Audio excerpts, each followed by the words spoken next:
மூன்றாவது உலகப் போர் வரும் என சொல்லுகிறார்கள் நீரினால். இதற்கெல்லாம் காரணம் மாறினாலா?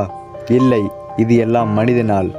இருக்கும்போது நீரை இஷ்டத்துக்கு வீணாக்கி கடைசியில் இல்லாதப்ப புலம்போது மட்டும்தான் பாக்கி. மாறி அல்லாது காரியமில்லை. இது ஏன் இன்னும் நமக்கு புரியவில்லை. இப்படியே போனா எப்பதான் நம்ம மாறுவோம்? கடைசியில் வெடிப்பு தரையில தலை மேல கையை வச்சுன்னு தான் உக்காருவோம். மரங்களை வெட்டினால் எங்கே வரும் மழை? இப்படியே விவசாயத்தை விட்டு விட்டு எங்கேயாவது போய் பிழை. இனிமேலாவது நீரை சேமி.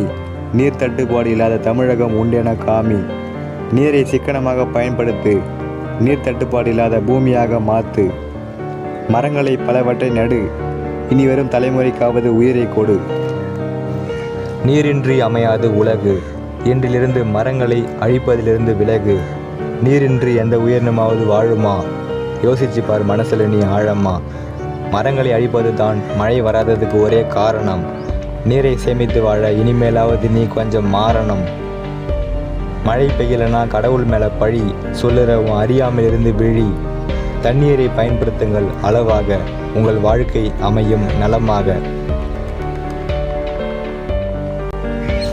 தாயை பழித்தாலும் தண்ணீரை பழிக்காதே என்பது பழமொழி. இனிமேல் தண்ணீரை சேமித்தால்தான் வாழ வழி.